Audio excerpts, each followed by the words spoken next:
Oh, I think I'm live. Trying to see whether I'm live again. It's that usual moment. Checking a few streams, and there I am. Oh, haven't got my mic down. That's better. Really do need a mic, otherwise you can't hear a word I'm saying. So if anybody's watching, please shout and say, I can hear you. Please post a comment if you can. It'd be really useful. And yeah, I'm just bouncing between various things. And, well, can't see that Facebook's live, but I'll start talking in a minute. So what I'm going to do, I've got a material science kind of lesson today. Well, not really material science, but looking at basing materials in particular. So it's a review video. It's this stuff, AK Interactive stuff, acrylic things in a pot. So this one is Sandy Desert, and they have a range of these, of which I've got a few of them in front of me, which I've been using. So we'll now just try and check Facebook again to see if I'm live, because no one's put any messages up, and I can see nothing in front of me. Here we go. Live dashboard. Someone's watching, and I'm going to go to my chat and see if anybody's put any chat in. And got it.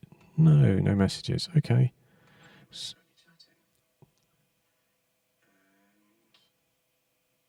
What I can do is I've got my sound coming back. I'm running. Okay, well I'm going to get going now anyway and see how I get on. So, in front of me I have got a range of these AK Interactive acrylic-based bits and pieces which offer you various different methods to texture and build up bases with materials. So there are a variety of ones. Desert sand, there's also a rust corrosion one which I've got there in my hand. And I'm going to show you what they look like once I've put them onto these small bases in front of me, because I wanted to check what they look like as a kind of a reference for myself, and then talk about the way they look in terms of their finished product. So I shall switch over to that view. Here we go. Right, so before me I have basically 7 bases here of these different materials I've used, which I've let dry overnight. So I thought the worst possible thing would be to try and do this live, because you'd have to wait about 3 hours for it to dry. But I will show you the various bits of paint by opening the pots as well, which I've got here, so you get to see what they look like in the flesh or in the wet flesh, and also what they look like afterwards when they're dried. And I'll just sort of go through them one by one. I've put them on these plastic bases. Well, actually they're resin bases, and I did spray the bases first with some Tamiya Grey Fine primer, and just thought I'd let you know that, so you can know that they've been primed, although there wasn't any other sort of colour underneath. So in some cases, like this one, which is like a crackle earth technique, you can see some of the primer base underneath that's cracked through. But we'll get into more detail on that in a moment. So I'll start with the sand, I think. So if I shovel these out of the way, and then we'll zoom into just this one, and I shall grab the beach sand so you can see the pot as well, and then zoom in. So it's quite a substantial pot here for a start, 250 mils of this material, and I shall zoom in.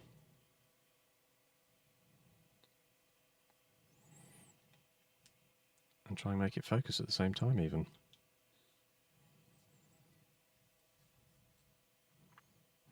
So it's nearly disappearing, this base, on the against the parchment coloured paper I've got.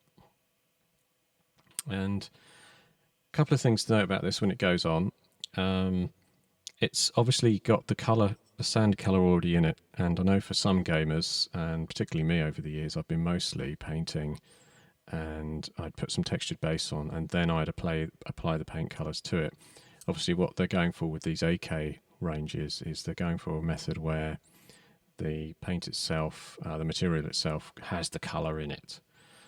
I know they do a pot of this stuff which has a neutral colour to it, which you can then paint, but I think the idea is you slap this on and you've got your perfect beach colour already in the material. And you can see it's quite a bright, reflective colour. I have got strong lights on it, but it doesn't quite look like that, does it? The beach sand doesn't quite match what they've got on the side of the pot. It's a little bit paler. And I did stir it up, but it still looks reasonable. I mean, things to note about it. One is it's very dry after it's dried, so you can even see that as you drag that over, it does a sort of scratch. It's very chalky dry feeling. It's also got a certain degree of self-leveling going on. So I've put a larger, if you'll have a look at that from a side angle, and I'm just noticing how covered in paint my fingers are. But from the side here you can see that I've got some bumps built up on there. And that's where I just went on a lot heavier. It was a second coat actually that went on into the corner here. And so it's thickened it up. But when I've put that larger blob on, it's a nice smooth texture, so it does look quite sandy. Over on this side, I've done more of a kind of a rough, thin coat. In fact, I did go on with 2 coats again. And it looks a little bit more rougher, but it is still kind of that. There's not a lot of texture in it, so it's nice and smooth, but there's just enough fine texture to give that impression of a sort of sandy colour on there. Something to note is obviously I put a large chunk on here, and it has cracked. There's a slight crack, so it's probably not best to go on with like really thick coats of this, because you may get some cracking if you've put too thick a coat on in one go. So layering up is the method to use. The other thing is worth mentioning, I just used a large brush. So here's the brush I used. I just splattered some on and then smoothed it around. There's also always a danger when you're using brushes to apply this stuff, though, that you could end up ending with a result where the dry brush strokes appear when it's dried out. And obviously you want to try and avoid it looking like someone's put a brush stroke through it, unless you were going for some sort of tire effect or something. So it was a case of when I put it on, I just sort of squidged it around a lot. This lot went on kind of as a big lump in the corner. So there we are. That's the beach sand, and I shall pop open the lid so you can see inside. Strength of a bear. So there you go. It's like a kind of, it's like what happens to ice cream when it melts. You've taken it out of the freezer, you've left it on the side. Haagen-Dazs, other popular ice cream brands are available. Ben & Jerry's, and I will pick some up on the brush so you can see the stuff, the texture of it. It looks quite sort of foamy. It does go into a peak, which means obviously when you're putting it on a base you can sort of lump it up. But very, very fine texture. So there's obviously almost like a dust in there rather than a sand grit. So when it dries, you are getting that very fine texture rather than a gritty one. So, and it does, you can see as I'm brushing it on, it does sort of go into peaks. You just, like I said before, got to be careful that you're not putting too much in the way of visible brush strokes in. But you are getting a neat, near sort of it's not really self-leveling, but it doesn't give you too strong an impression of your brush strokes afterwards, especially if you put a large blob in. So I mean the idea would be to build that up. And it's water soluble as well, so I'm just mixing that out with some water on the side. So what surprised me, and I don't know, I haven't had these long enough, I've only had these a few weeks, but what's going to happen to this over time is it's going to get harder and harder to put this lid on, because you just can't avoid there being some residual debris making itself into the side of the lid. And hopefully that's not going to cause problems in terms of drying out the product. It does feel like a good old solid fit. But I know I've had these sort of things before from art stores where they've not been specifically for wargaming, and they have quite a few different layers of covers inside the lid to prevent drying out, and this doesn't, so hopefully that's not an issue. But It's a big old pot as well, so it shouldn't dry out quickly. That's the beach sand. So next one up, I'm already beginning to get some debris on the top here. Clean Workbench. So this is similar again, sandy desert this time. So rather than beach sand, this is sandy desert. And let's get the... This has got a lot more sort of terracotta sort of colour in it, but it's not completely gone that sort of terracotta. Again, there's a match against the side, and you can see probably actually, well, however has happened with their printing, it's got a slightly more red clay sort of tone there compared to the dried article. It goes on quite smooth. It's, as you can see, compared to the sand, the beach sand, it's a lot more coarse. There's more texture in there. So just sort of dragging the, as you can see, I've built up a bit at the back, a sort of thicker layer there. Definitely has that coarser beach dried sand earth look. Again, that would probably take a dry brush actually if you wanted to highlight it up very well. And there's no cracking, of course, compared to the beach sand I used. It's gone on very nicely. Over this side, I've just very sparingly put it on, and you can see the result. It's still quite some texture, even on the thinner areas towards the front here. And I think I did. Again, this had a second coat, so I put a first coat on, smeared it all on, and then I went on with a bigger blob on the back there last night and left it overnight to dry. So that's a nice one, nice colour as well. Let's have a look at what it looks like in the pot.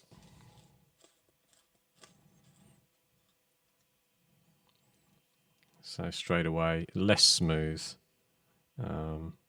certainly less looking like ice cream anyway. And if I just to get some out on the brush, you can see it's a lot more gritty than the beach sand. So you're going to get a lot more texture on there. Just apply a bit more on top.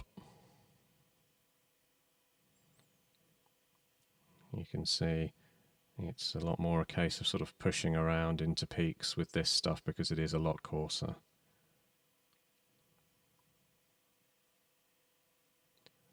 So you're going to be able to build up areas.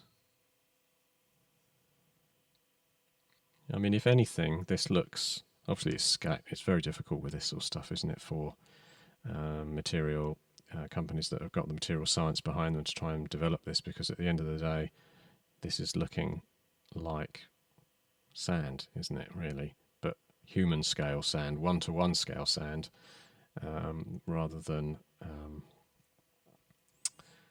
model scale sand, because model scale sand would be so fine you'd never see it once it's been shrunk down. But I say we kind of live with that in hobbying, that certain bases and dioramas and miniatures are using things that are more of a larger scale, but you get away with it because it gives you the impression of what you're looking for anyway.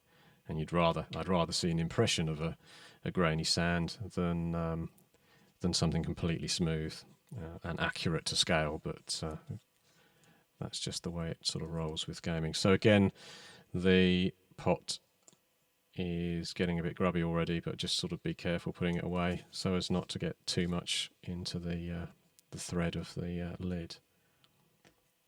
Yeah, so that's the second one. That's the sandy desert. In fact, there's one thing that they say on the side of these pots, which is that the sandy desert is perfect desert terrains, possessing a different colour than desert sand. Well, yes, and sandy desert is redder and thicker textured product. It says combined with desert sand creates an ultra-realistic desert environment. So they obviously have another one called desert sand, and I've got over there beach sand. I imagine the desert sand is very similar to beach sand in that it's finer, but has a looks redder, probably has a better fit for this, because I blended sandy desert with that beach sand last night and it didn't. The contrast between them means that they don't sort of mix together very well, unless of course you got on there with pigments and things. So the next one in the line here, this is a dry ground. So this is a lot more neutral. So you could, I mean, like with any of them, you can paint them, but this is quite a neutral one. And in fact, if we bring up the comparison with the desert one, you can see it's very similar. If anything, I'd say it's got slightly less coarseness. So the final result, although sort of muddy and chunky, is less, hasn't got that kind of sandy grit look to it. It looks sort of more of a smooth clay mud style to it. So you're still getting that kind of texture and ability to build up, but it's less gritty. Trying to come up with various different words to describe these as I go. Be like fine wine tasting. Certainly oaky overtones coming off these. So this one, another 250ml pot, dry ground. Now, if anything, this is ideal for sort of basing. You could base 28ml and 15ml fine with this stuff because it's not too gritty and you are getting that nice build up too at the same time. Obviously, I think AK Interactive generally, obviously they don't specify a scale on these. And back to that conversation I had earlier about the scale, they don't. They're not locking it into a terrain size because you could use that with anything from 6mm up to 40mm, 50mm, any size, or even 1/4 it could work on. Definitely, probably their target for this is 1/35 scale, which tends to, I think at least, tends to be one of the more popular plastic hobby tank kind of scales that people do build dioramas with. So that's probably the target audience, but I think that would work on anything, and it's a good neutral colour. So having a look at the material itself. Oh. So interesting, less sort of peaky and more back to that foamy beach sand ice cream look. However, you can see it does have some good textury bits in there, and so it's sort of drying smoother with and less gritty, but with the texture in there. Just build up some more. Again, looks like you can get a decent build up if you're willing to wait a few coats to build up a piece of terrain. It could be done quite effectively with this.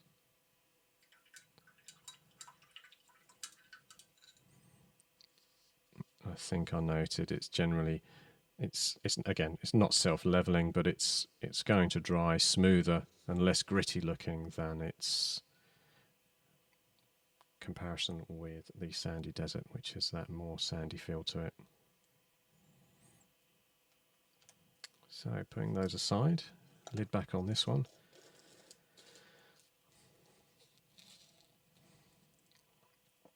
Again, lasts you forever, this stuff, I should think. So now I've got quite an interesting one. This is probably a little bit more technical. Asphalt. Now I've used stuff like this, the sort of Woodland Scenics guys that do a lot of diorama stuff for rail modelling. They do like a tub of asphalt as well that you sort of pour on, basically. And the result, once poured on, does sort of self-level a bit.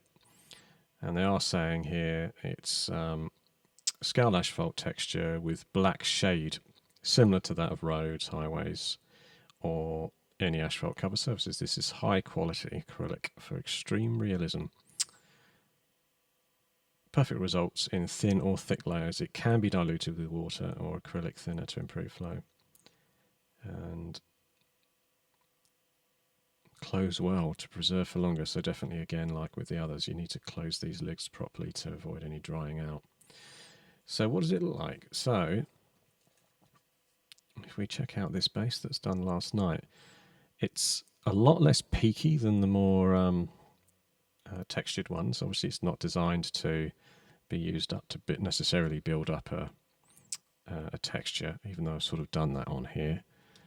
Or build up any kind of height because you're trying to go for a flat surface. If anything, probably not a very scientific approach to what I've done here. Really what you'd want to do is have a larger section of road, a bigger brush, and try and paint it on to look like a road or a section of road. But whatever they've got in there has resulted in it levelling out to a degree once I've painted it on, smooth in a kind of smooth way. Plus it's got these kind of crystal things in there which give it definitely that asphalt look. It does look like tarmac asphalt. You could use it on a roof, couldn't you? A flat roof, or you could use it on a road section. Probably worth mentioning again, because I've used the Tamiya Grey primer on here. It's where I haven't gone on very thickly, it's sort of showing through to quite a bright colour underneath, so it doesn't look as effective there.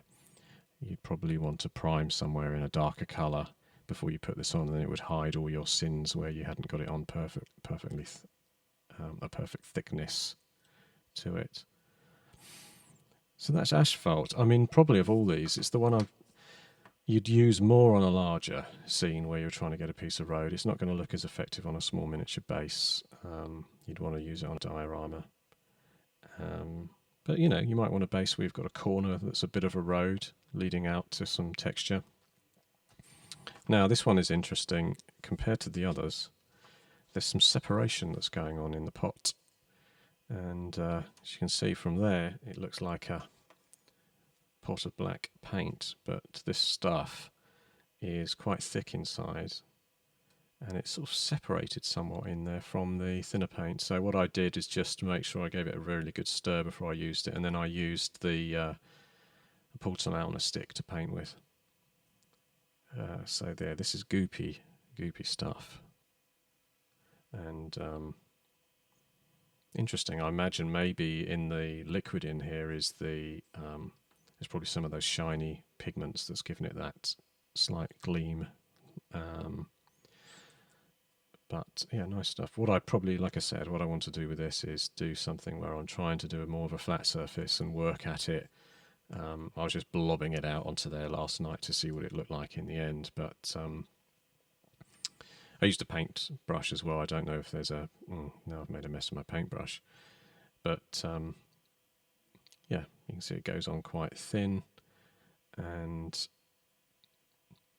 what I need to do is do a version of this where I've made a smooth road rather than one that's a rugged, torn up mess, like most of the pothole-ridden roads in the UK at the moment, neglected by their local councils that have been that have had their funding cut and ended up with potholes all over the country. So this is more like a British tarmac road. Yeah, if anybody's got any ideas for how to paint that on as smooth as possible, that would be fantastic to know, because I'd like to try and make it really smooth on some kind of base or layout. So yeah, popping the lid back on this stuff. Asphalt. I mean, really, again, as I was saying before, in the miniature wargaming world, for years I've always textured my bases and then painted them. With this stuff, obviously, if you paint over this asphalt, you've ruined it. So it's really a case of this is the final product. You put it on, you want to use the fact that you've paid for a product that has that glisten in it to give it the final tarmac result. You would obviously, you can use pigments and various other things and oils like they've done in this image here to really stain it up. But underneath, you'd want to keep this sort of showing through. You wouldn't just paint over it, otherwise you would be ruining all of the money you've put into buying the stuff that's got all the right shine and things on it. And that goes for most of these here. So they're pre-coloured purposely. So here's a very technical pot or two. Crackle Effects. Now I think quite a few companies make these. I know Games Workshop now do a Crackle Effect, and you can see the result that you're meant to get from that, sort of a full-on thick crackle in the various different colours. I'm not sure there's really much different between these. This is dark and dry and this is light and dry. It's just colour. So in fact you could paint over the light and dry and make it look dark after it's painted. So in hindsight I probably only needed one, and what I've found is I've used this one a lot. I haven't used the dark one very much. So here's my sample paint-ons of these two, and I did them last night, and so they've had time to crackle. Basically what happens is when you put it on, they dry, and they've got something in the acrylic that means that it splits as it dries. And as a result, you get cracking like a dry puddle of mud. This one, interestingly, I put an extra layer on this one in the morning. This morning at the beginning of the day, because I thought it hadn't cracked enough, and it's not fully cracked up. It might be because it needs a bit longer to dry and crack. It might take the rest of the day to do that, but it has put a big crack or two through there. And you can see the finer, lighter one has cracked a bit too. What I tend to find with this is that you put it on thicker and you'll get bigger cracks if you paste it on thick. And when you've put it on fine, you get this sort of very fine cracking going on all the way along there. Just check that that's a little bit in focus. So yeah, it's pretty interesting material, great for cracking on bases. So where I've used it, just on here, you can see I use it quite sparingly. I might put it on the side of a base like this one, and the crackle material has dried on there and given me that dried earth look. But then I've dry brushed and coloured it up with some pigments along the edge to integrate it with the rest of the model rather than have it standing out. I've got another example here where I've done that on this smaller model. Again, I've put a lot on there and that has sort of cracked up quite a lot. So from experience with this, and then I've dry brushed in with some colour so that it doesn't look like it's just a glaringly bright area that's not integrated with the rest of the terrain. My tip for this crackle stuff, it would be to layer it on top of something you've done before. Like this is on, it's had some sandy gravel on there with PVA mix, and then I've just painted it on top, and because of that it's kind of cracked in a very uneven way and it stands out quite nicely. I have seen people do entire bases by using this crackle, and there's another example of it just on the edge. Actually, that may not be the crackle material on there. No, I don't think I'd have put any on that one. But yeah, it's I've seen people do entire bases like this with it, and my only comment on that is that it does look, it's kind of a bit too uniform. I mean, you've got to assume that whatever the miniature or model is then just standing in a very large puddle of old dried mud, or whatever colour it happens to be. I prefer to see this used more sparingly, so you've got a pool of dried mud that's maybe some tracks of a tanker going through or something, rather than it being the entire base. But it's nice stuff, it's a quick result. I like this one best because that one seems to take integration quite well. This one, along the edge there, it's showing the colour underneath, so I wouldn't put the dark one onto a very light base. It's almost like you'd need to paint the base a dark colour first, otherwise you'll get unusual white bits showing through, or whatever the colour happens to be underneath. But you could use that to advantage. You might have a lighter muddy colour underneath, and that would actually show through as lines of lighter dried mud through there as well. So yeah, I use those ones quite a lot. I've had these ones for a couple of years, or a year or so now, and they're good products. They're still lasting well in there. I need to show one off then. I'll show you what it looks like inside. Yeah, so it's get another cocktail stick. It's really an unusual sort of acrylic goop, this. You see it's very stringy, and you can of course use an old brush to paint it on, or if you drop it on, you could, if you wanted to, just sort of spread a piece on a model like that on a base with a cocktail stick, and you can paint it. And as I said, the thicker it's on, the bigger the cracks are. And also I think if you put it on to some pre-textured base, you're going to get more interesting cracking as it sort of conforms to whatever the texture is underneath. If you've got some sand or grit on there, it would go on well on top of some of these other textures that they've got in the range. So yeah, that's it. That's the crackle effect. Only one sort of thing with this crackle effect is because I stirred this morning. It does sort of separate a bit. I don't know if it's a pigment in it that's separating out, but I do give this a good old stir every time I use it. and seems to sort of blend in some kind of extra colour pigment that's getting lost in there. So that's those two. So I've done the tarmac. Oh, the other technical one I've got here of theirs is on show here. And this is their corrosion texture. Now I did paint this brown on here before I put the corrosion texture on because I thought it wouldn't look that good if I just painted it on the grey. So it's had like a brown, neutral brown, dark brownish colour put on there, and then the corrosion texture on top.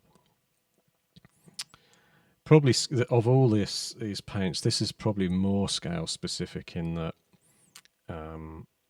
on a 1/35th large tank or something, or a large piece of building or vehicle like they're showing on the side here, it does look like lifting rust and therefore suits that scale. But if you went down to a smaller miniature, like 15mm or 28mm models, the rust would start to look a bit too big, and you may as well paint on a rust effect, I think. However, I like the look of it, and I think it's got some practical applications. It is very much, again, like the other materials, the sort of sandy desert stuff as well, in that it builds up, but it has a rusty colour running through it, and also quite fine pigments that end up with this kind of. It doesn't look too gritty, but obviously I put a lot on there, but on this side I didn't put as much on, and you can just see how the texture's been left behind on the paint there. So yeah, I'm still trying to think of a practical use other than on a rusting hulk or the side of a rusting building, perhaps a little bit on the top of some rusting corrugated iron, or on a wall somewhere that's got some metal plating on it. Definitely interesting stuff, and it looks like a paste. I used a brush actually to put this on, but I mean I could stir some up, but yeah, it's like if anything, it's probably one of the thicker ones in there. A very thick paste.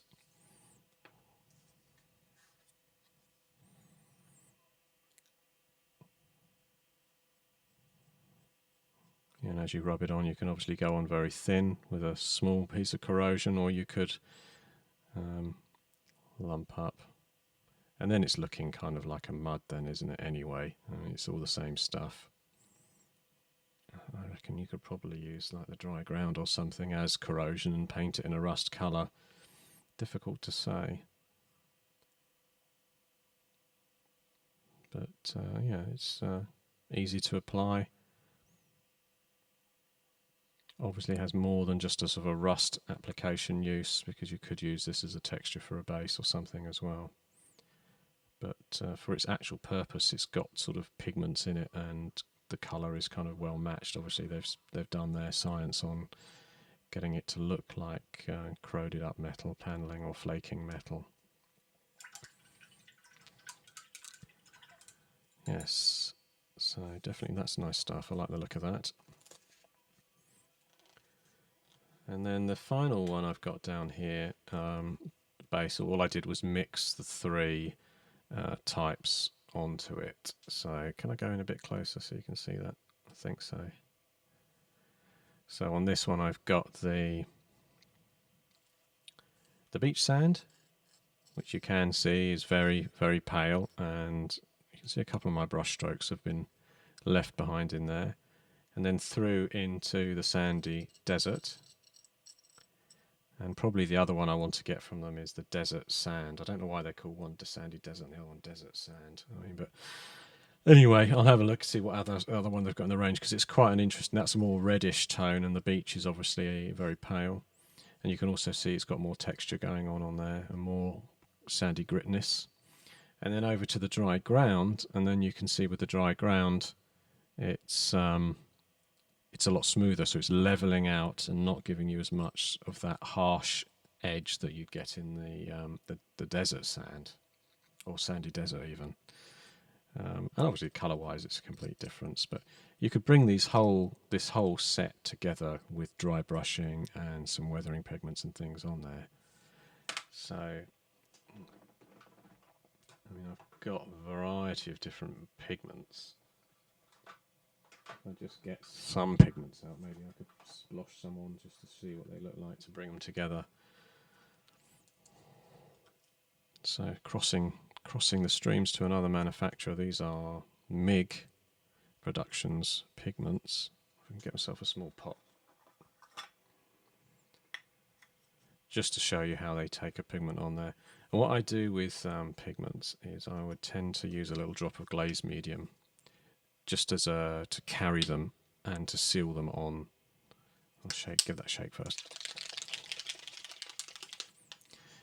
Just so that they seal. Otherwise, if you just use water to put a pigment on, the next time water goes on a model, because there's no sort of carrier, as in a medium or acrylic, inside a dust pigment, it will just be shifted around by the next set of water or wetness of some kind from paint that comes onto it. So to seal it, I use this. So really just getting a bit of the powder out. Pop it in there. So the brush is a bit wet, so it's picking up quite a lot on there as it is. So I've put a little piece of the powder pigment in there. It's mixing okay. Of course, as soon as you mix it in with this stuff, it's starting to look like a almost like the materials themselves, but it's very fine. The pigment will be almost like a dust. It probably just do with a little bit of water as well. You go on too thick with it, it's not great. But of course, I've got the glaze medium, so it's going to harden off eventually with that glaze medium in there. Yeah, so again, big brush. Let's have a test and see how this goes on. Yeah, you can see it's almost like a stain, isn't it, really, rather than a wash.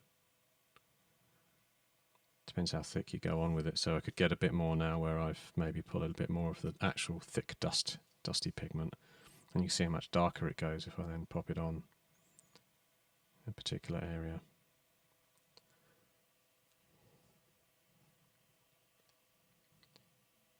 I mean, the one thing which I've always, something you've got to take care of when you're using these is that it's a case of trying to integrate things, so that if you leave that as it is, it looks like maybe an oil stain or a bit of water that's fallen on there. It will dry out very dry looking, but it's nicer to obviously try and integrate these,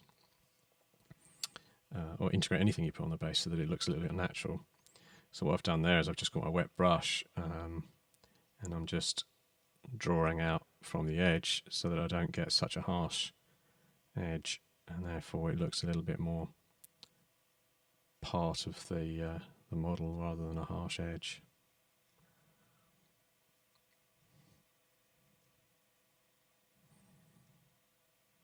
And of course, what that has done, of course, across this area is it has sort of also blended the ends of the various different materials used on there together. Obviously, this is just a quick demo on there, but by using a bit of water in there, I've smeared around some of that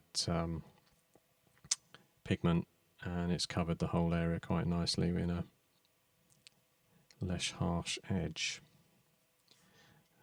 And you could actually go back and maybe put even more of the pigment in there to darken an area in the middle, just to sort of give it a little uneven look. And it blends the lines between the different colours on the base. But back to that comment from earlier that I mentioned, that obviously in miniature painting worlds, rather than the sort of scale modelling dioramas, people tend to paint up their bases anyway, don't they? They put the sand texture on and then paint afterwards.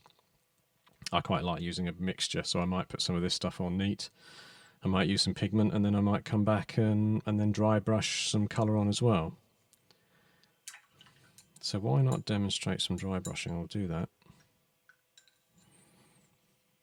So if I pick a really light colour of mine, like this Privateer Press Menoth white base,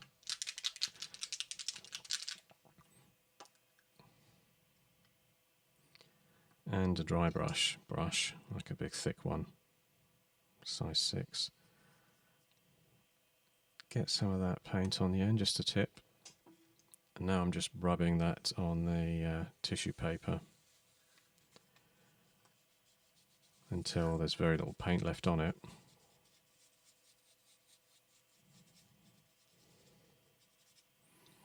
So then picking up this, if I was to draw the brush across this mid area, it will give it a slight highlight on some of the peaks where the little bit of paint left on the brush is left behind. In fact, you could then even do that on areas like that which have got the pigment on underneath.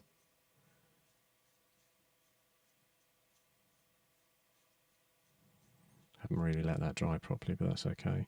And that's another method of integrating two areas of colour on the base, because the dry brush on the peaks is sort of offering a sort of a blend between these two areas by having the same highlight in place. It really depends how far you want to go with your detailing or super detailing on a model.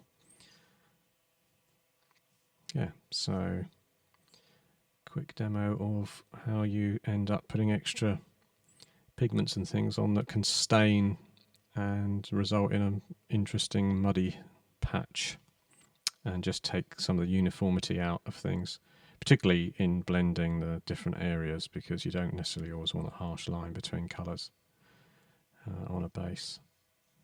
So again, there might be some paint left on there, and it's just lifting up some of the colour there by using that highlight on a dry brush. And let's bring it all together quite nicely.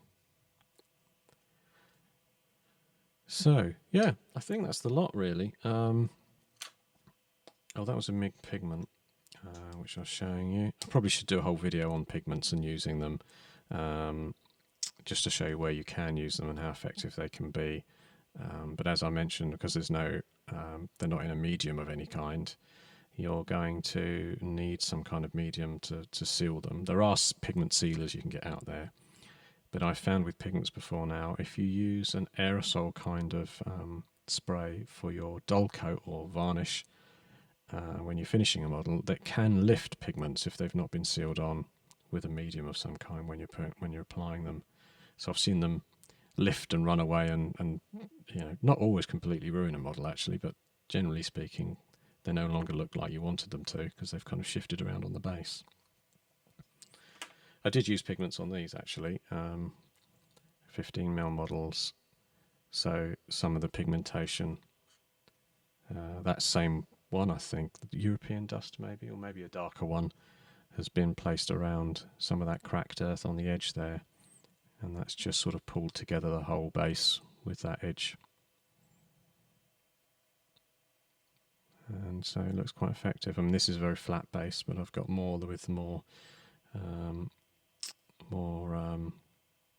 areas of different rockery and bits and pieces on there. So yeah.